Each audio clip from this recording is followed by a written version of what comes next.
I'm Adam Walker, a biometrics consultant, and this is the Pharma Prescribed podcast, where leaders, innovators, and hidden voices in healthcare open up. No sound bites, no spin, just raw insight, one prescription at a time. In an industry driven by data, protocols, and pressure, we rarely pause to ask the human questions. What drives us? What breaks us? And what truths live behind the titles we wear? Ashish Rishi is founder and CEO of Unwritten Health, the Manchester-based patient experience data platform, working to ensure life sciences evidence reflects the people it's meant to serve. Its equity engine, a 6,000-strong UK participant panel profiled across the social determinants of health, plus community partnerships and AI analysis, turns lived experience into submission-ready evidence. His view is unsentimental. Health inequity is as much an evidence and design problem as a moral one and can be re-engineered. He sits on the scientific advisory board of IHI Ready, an EU innovative health initiative advancing inclusivity of clinical research in Europe, the Horizon Europe initiative, building infrastructure for more representative research, and he's also on the equity committee of the US Prader-Willi Syndrome Association. Ash, it's a pleasure to welcome you to Pharma Prescribed today. For those of our audience who are not familiar with you, what is the mission you're on? Well, that is a big question. The mission really is just to make healthcare more inclusive. It's all driven from personal experience, personal stories. If I may just dive straight into it. When I was, 17, I was a college guy, but my dad was struggling with back pain, low energy levels. He was losing weight. He was going to the GP very often. I remember it was on the periphery for me. I was like, oh, he's got back trouble and so on. But then my dad was getting more and more irate. The energy levels were getting worse. The pain was increasing. There was like bone pain. And I think after 3 years, he essentially went to his GP and demanded, literally lost his rag at the GP to get a referral. So when he was finally referred, he went through loads of tests and he was like, I don't want to go into the NHS because once I go to the hospital, I'm in that system and I'll never get out. Sadly, though, he was finally diagnosed with prostate cancer. He was given 6 months to live at that stage, and I was 18 at the time. I was doing my A-levels. I remember it. Me and my mum were taken into a room. Mum, English is her fourth language, and even though she's been in the country since 1977, the system still doesn't make sense to us or even her at that stage. And I was just a kid. I remember the consultant sitting us down and it was literally a 2-minute conversation. And it was something along the lines of, your father, Mr. Rishi, has been diagnosed with terminal prostate cancer and he has 6 months left to live. Here's a flyer, read it, and we will get in touch with you to set up a follow-up conversation. I just remember that sort of feeling, that dazed feeling. So me and my mum, we left the room. Dad just had an operation, so it was just me and her at this stage. I was like, what is going on? We were both numb. We don't have a family network in the UK that we can speak to or discuss things with. So yeah, that experience has fueled how to improve healthcare. But then also my father's health journey, he lasted 6 years. He wanted me to graduate from uni. And his last wish was, he was like, I'm never going to see you get married, Ash. You're not a ladies' man. You're not going to manage it. So he wanted to see me graduate. And actually, he passed away 3 months before my graduation. So that was something that's always stuck with me. But I then wanted to do something in this industry to help people. I went and did my master's in neuroscience. I actually consider myself a failed scientist. I worked in a lab for about 3 months and I was absolutely awful. So before I even got sacked, I resigned and said, this isn't for me. But again, there was an experience there that made me think about diversity and inclusion. I was like, at uni, quite a lot of us were brown, doing science, medicine, so biomedical sort of degrees. Where are they? They weren't in the lab. So then I fell into this industry, health comms industry, worked at agencies like Ogilvy in London and some of the big networked agencies. And really my career thrived there. I grew and I realized that I'm not a scientist. I'm more of a creative and I'm more of a problem solver. But again, what I realized there is I was dealing with KOLs, key opinion leaders, and I was dealing with patient groups. I was dealing with obviously the team members. And again, there was no representation. There was no diversity. So that then got me going. But when I was at Ogilvy, I was then working on a prostate cancer publication strategy of all things, not the most exciting thing in the world. But then I realized that the lead author, the lead PI of this phase 3 global clinical trial that we are writing a publication for and submitting abstracts for, was my dad's consultant. So that then sent me down a spiral of, oh, well, hold on, I used to go to my dad's appointments. There was never a clinical trial mentioned to my dad. So what's going on there? I never contacted that doctor or that consultant, and maybe I should.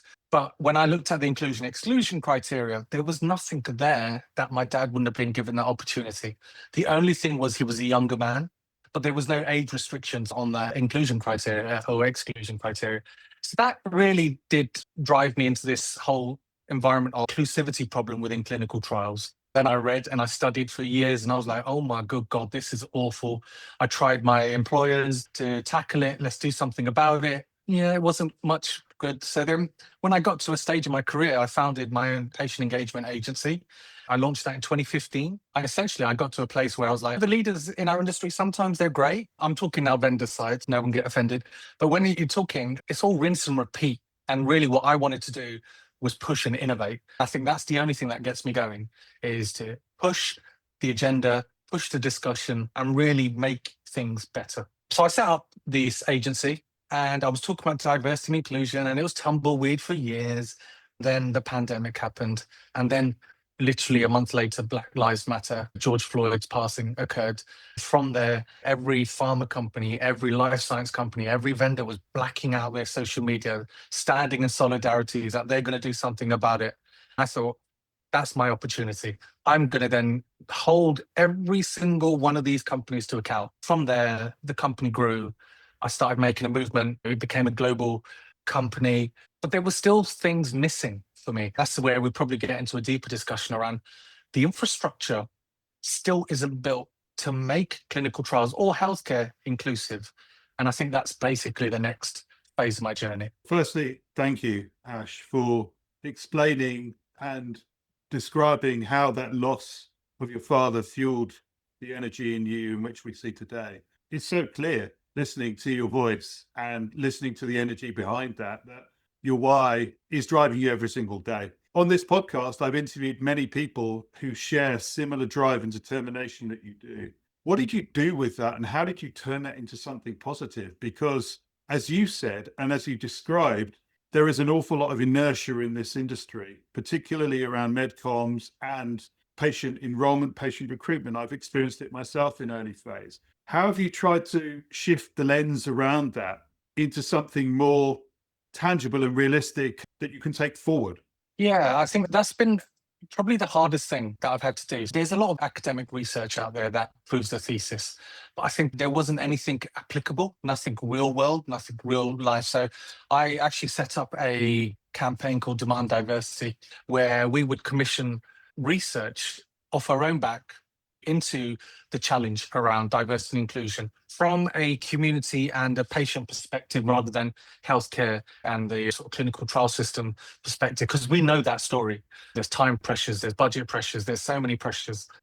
Maybe regulatory tailwind isn't quite there at that time. So what we did was we commissioned reports focusing on the UK, focusing on the US, looking at neurodivergent populations, LGBTQIA plus populations. Really, we built this movement that really got us to a place where you couldn't challenge what we were saying because we had evidence, we had proof, we had real world case studies, we had ROI points to share, but we would still get shut down. It's not a priority. That was the thing that I couldn't quite crack. That's what's led me to Unwritten Health, essentially, is I couldn't crack the, how do I stop leadership saying this isn't a priority right now? And FDA regulations, whatever, it's not a requirement, it's a recommendation. How do I make it happen? I think for me, it's now about data, so I can then influence the policy. And that's where I want to get to in my career. How are you influencing that policy through real world data? Because I'm aware that you've got a patient database of more than 6,000 patients that you're sharing those findings. Is that something that's building out, and does it have various different verticals of patient groups, underserved populations? Yeah, absolutely. So I'm working with community groups across the UK at the moment. UK is our primary focus right now. The aim is global domination, is the ultimate aim. But with the UK, we're working groups to get people onboarded into our platform. They initially give us their social determinants of health data, looking at just the first three letters and numbers of the postcode to find out where people are, where the pockets are around disease, around ethnicity, then about age, then it could be income levels and so on. So there's so many different factors that we're measuring. Once we've got them in our database, we're basically continuously engaging with them. So developing those long-term, longitudinal data sets on, I don't know, it could be healthcare experience, it could be disease experience, it could be not so much medication experience at the moment, but maybe we get down there in the future. But really it's called like ethnographic research. It's just embedding ourselves into these guys' lives, just so we understand everything. And essentially when that data set is large enough, I would like to create some kind of movement policy report. I'm not great at government affairs, but yeah, that's the aim, is to try and influence policy one day. It maybe could take a couple of years, but the number of participants is growing. I think we're at 6,500 now, and we just continue to grow. So what is the order of identifying those underserved populations? If I were in a particularly underserved group, how would I find out about Unwritten Health? How would I give you my data? How would I continue to engage with you? Can you explain that, please? Yeah, so the platform's called Equity Engine. And at the moment, my focus really is quite broad. So I am working with, say, South Asian health groups, whether that's the religious institutions like gurdwaras, mosques, temples. And I've also been working with African and Caribbean family groups, churches, ministries in the UK. I go there, I present the challenge around representation in healthcare and clinical trials. Yeah, I get the hard discussions. Why should we give you our data? How can we trust you? And so on. But then that's on me now to be as authentic as possible, that this is a commercial entity, but there is a long-term benefit to health I really think I can influence. And I don't think anyone else is doing that at the moment, to put it bluntly. No, I agree. And I have spoken to many different patient voices on this podcast. And the things that you're touching on are very directly indicative of gaps that you've identified yourself. As you say, as that particular voice in the room, no doubt you can open up certain conversations that others couldn't. The system itself, is it broken? How is it broken? How do we move it forward? Because clearly you've identified a gap from your own personal experience that you're trying to fill for others. How do we take that forward?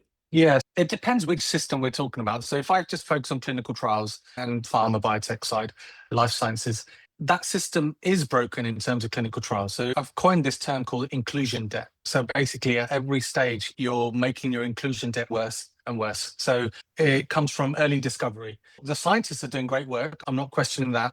But then what is the need and what is the purpose? What is the unmet need from the patient perspective, the ones that are going to take the medication? That voice isn't strong enough.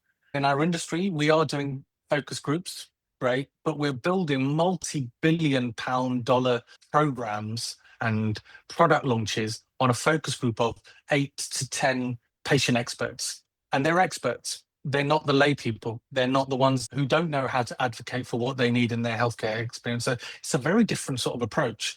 So that's where Unwritten Health comes in, is that what we're trying to do is, yes, continue with the focus groups, but you should be doing it at scale. We need bigger numbers. We need to really ensure. So that's pre-discovery. Then when you get to discovery, the protocol design, the number of protocol amendments that come in, there's a reason for that. Not all of it is down to not engaging with the patient, but quite a bit of it is, and we can avoid that. Then we can go further on patient recruitment. Money is just thrown at patient recruitment. The sites are not recruiting.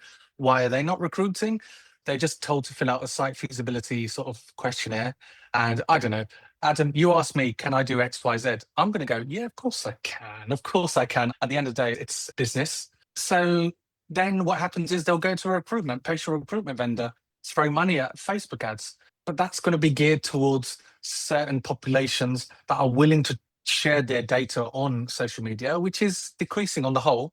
So who gets lost there again? It's the minorities. It's the people not trusting social media or healthcare or these ads. So that inclusion debt gets worse and worse. And when it comes to market access and launching the product and pricing and reimbursement, the narratives are skewed. The data is skewed towards a certain population. The value dossier only has the narrative of sort of the middle class Caucasian population, if we talk about the UK. So then that story's lost. So yeah, then at that point, it's probably too late to change anything. So that inclusion debt just compounds as the cycle goes on. The term inclusion debt keeps coming back to me. And I'd love to just dig into that a little bit more, because as you're describing it, I'm understanding it more and more, thinking about those populations, those groups of individuals that you talked about. Really, it sounds like what you're trying to do is to engineer connections with the leaders of those groups, who themselves become the advocates and the top of that pyramid of particular communities and underserved people within those communities. Have we got a bigger problem here with regards to, certainly in the UK, the NHS, the data sets that we have, the databases, the separate functions within the UK around those regional variations? Perhaps you could just elaborate around that and the challenges with that, because you've talked about real world data. We've got millions of patient data sets, but none of it speaks to each other, does it? Absolutely. That's the biggest challenge right now. So there's good work happening in the UK, Our Future Health, UK Biobank.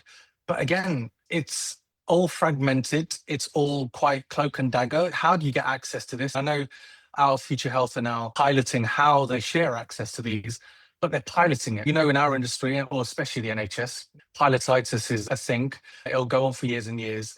But also the UK Biobank has also had its challenges. It had the big breach last year, and some of the reports that have come out since around asking the patients to keep quiet and not talk about it publicly. That's been reported to the BMJ and the local national press. Again, that is affecting trust. And that UK Biobank situation has come up a few times when I'm meeting with the community groups. So yeah, when I talk about the infrastructure not working, I think it's social determinants of health data is over there. Health data is over there. They don't necessarily talk. But then how do we link it to what the clinical trial sponsors need? It's just so fragmented, so confusing. Even in the US, it's more democratic and it's easier to buy the data, but it's still not effective enough. That's why there are companies in the US that are thriving in this environment, like Medidata and Acclinate, who are really doing good work, because the data is still not robust enough. Following on from that point, when you're talking to these patient advocacy groups, what are the things that they're identifying as being the biggest challenges that they have to overcome in getting through these inclusion-exclusion criteria and being retained within clinical trials? Because, as you say, there's protocol deviations, there's protocol reworking happening all the time. Are they giving you information that is making them particularly uncomfortable, or indeed clarifying gaps that they've seen that they're not comfortable with? In terms of the patient groups and the underserved populations, the challenge is, so from the patient groups, they don't know how to reach or engage with underserved populations. Firstly, they don't understand what underserved populations are, because for them, it's maybe ethnic minorities. But I think that's part of the issue. When we're talking about neurodivergent people now, I think there's a lot of work to be done in that space, because the way we present information and materials is not working, and websites are not working. So really, we need to have a sea change there. That's only going to come from that patient voice. But underserved communities, it's just a lack of understanding. For example, during the pandemic, a lot of discussion was around the vaccinations, obviously. A lot of the Muslim population would say to me, we don't inject alcohol or pork gelatin into our body. And I'm like, no, I appreciate that, but vaccinations now are biologics. They're not what they used to be. So there's a education needed around that. But no one was even doing that around the pandemic. So there was me going on about there's no alcohol or pork gelatin in this. Then you've got Indian sort of diaspora in the UK, very different, because they think about homeopathic Ayurvedic medication and they're all WhatsApp. So my mum to this day still gets some WhatsApps from her family in India telling her, oh, put turmeric in this and you'll be fine, those headaches and whatever you've got. I'm like, Mum, just go to the GP and just talk to them, because we need to have this looked at from a scientific and a medical perspective, not just Ayurvedic. I am a believer in all these sort of preventative measures, but I think we need to be a little bit more robust. So there's a lot of miseducation and misinformation and just loads of remedies. But it's all about one thing. It's about not having to go to the GP or go to the doctor, because once they're there, they're going to get dismissed. How many times has someone heard, oh, I've gone in with a bad knee and they've told me to lose weight?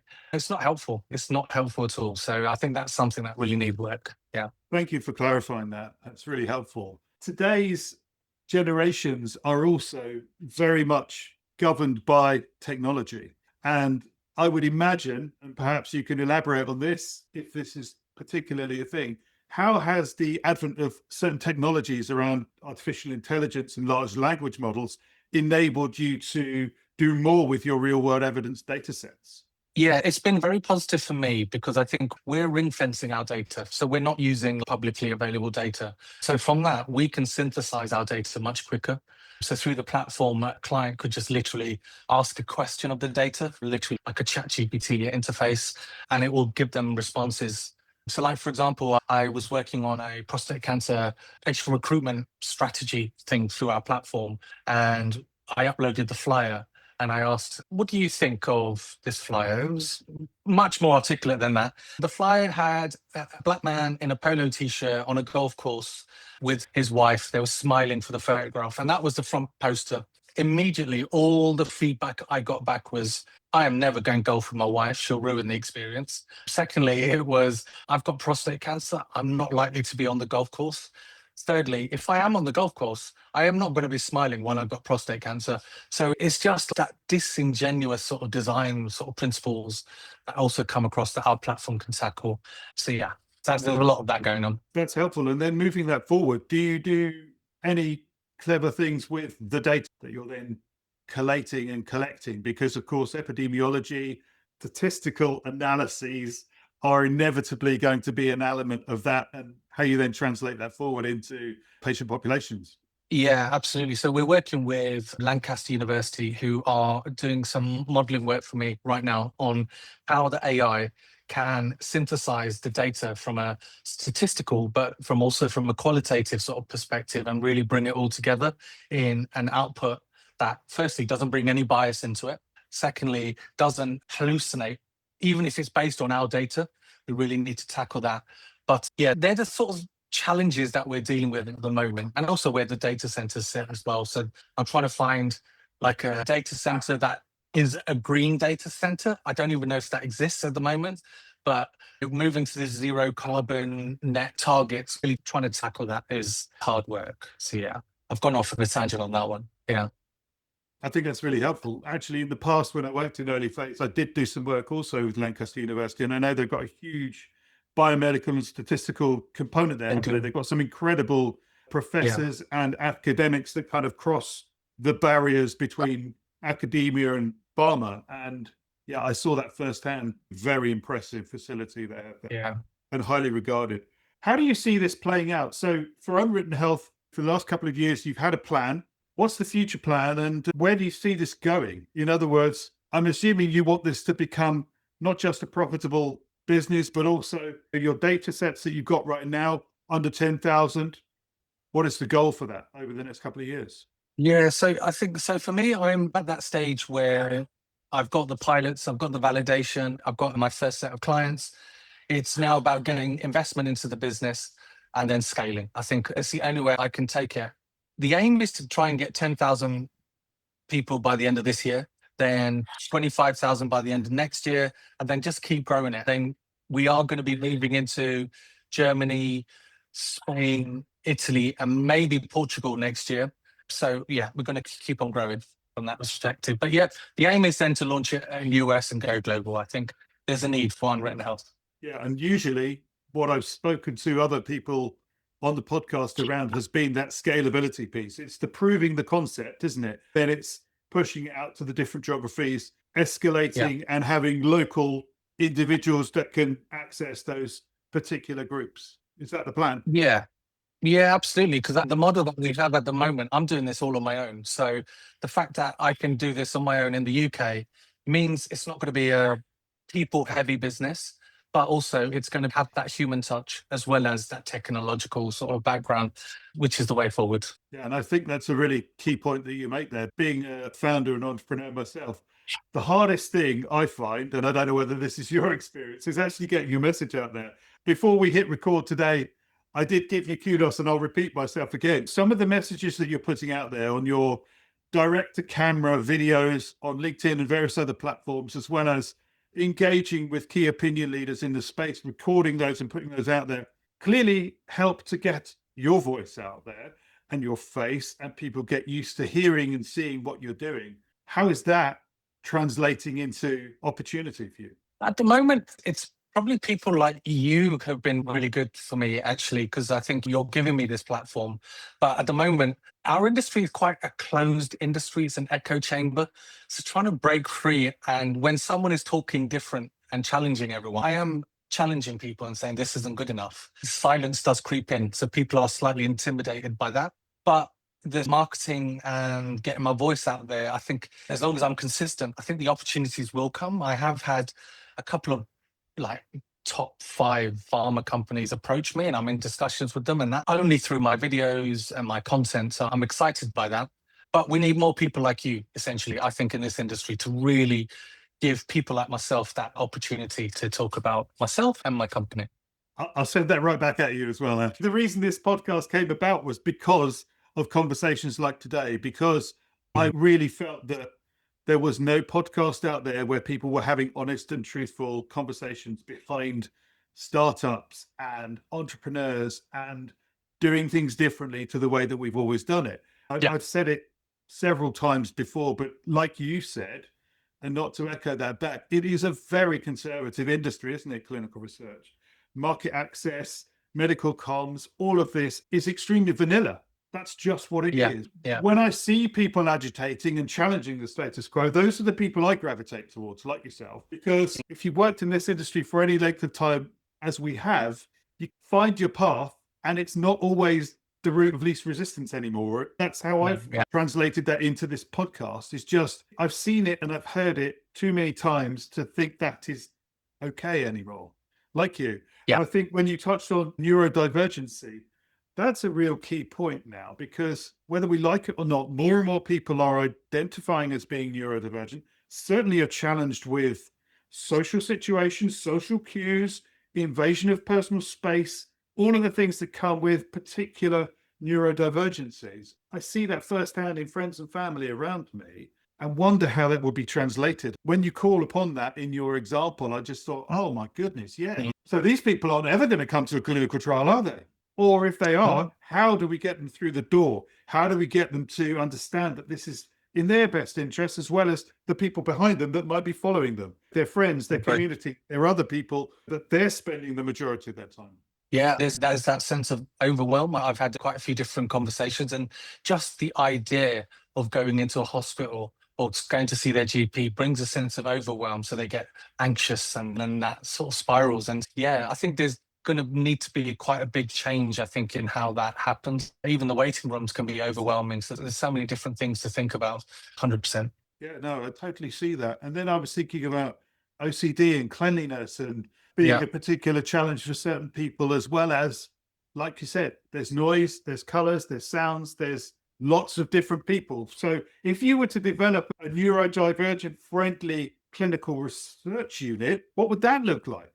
Oh, yeah. And that, I think, would be powerful as well. I think if there was one of those in every city, maybe not every city, but many of them, I think that would be good. I think it was a project I was actually working on with the University of Huddersfield, and it never quite got off the ground, but they were developing like what the ultimate high street of the future will look like. I was there saying we should have a clinical trial unit in this high street where there's cultural sensitivity, there's safe spaces, prayer rooms and all that. We didn't quite get it off the ground, but I was very excited about that. If I'm ever a multimillionaire or a billionaire, I don't know how much it costs now, I will definitely try and trial that out myself. I think there's something in that. Yeah. I really do. That one, I'm just going to leave that one out there, because hopefully someone will be listening or following this one and might be thinking about where there might be an opportunity for an underserved clinical research unit or units across the globe, because I think we may have landed on something there. Well, we'll pin that thought for others. Yes, we should get 50% commission now, I think, don't you think? If anyone gets this idea from us. Oh, I love that. At this point in the conversation, Ash, I like to conclude with a quick fire round. I'm wondering, what is the one piece of advice you would give to your younger self? Don't be as angry as you are. I was probably fueled by anger in my early part of my career. It worked for me when I was younger, but then frustration, and that's where burnout comes in. I think I burnt out quite quickly at early 30s. So I think for me, I would say, just take it slower. It's a long journey to where you want to get to, but you'll get there. Yeah. What are the top 3 qualities you value most when building a team? All 100% honesty, passion, and authenticity. What is your favorite thing outside of work? Oh, I've got so many things. Right now, I've become that guy. I'm a dog dad. It's probably my Brussels Griffon Morpheus, who right now is nibbling on my toes and irritating me. But he is, yeah, he's probably the love of my life. Yeah. Finally, what is your number one golden rule in life and in business? Oh, number one golden rule.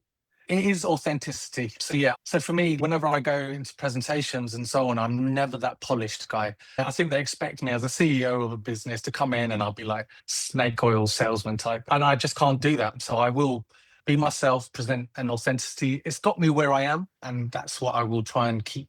That's really lovely. We've talked about so many things in this conversation. We started around inclusion and diversity, your background in health communications, and the absolute drive to address that inclusion debt that you've really identified and been challenged with in your own life experiences with your father. I cannot thank you enough for being so honest and being so open, Ash, today.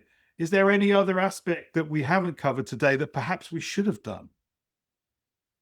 No, it's been great, this conversation. I think you've been a gracious host and I've really enjoyed myself. What is the best way for people who've been listening to this podcast to get hold of you?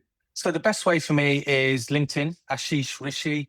I'm the only one, I think, on LinkedIn with that name. So should be easy to find. And you'll see this beard as soon as you search for my name. Thank you very much. Thank you so much for taking the time for being on Pharma Prescribed today, Ash. All right, take care.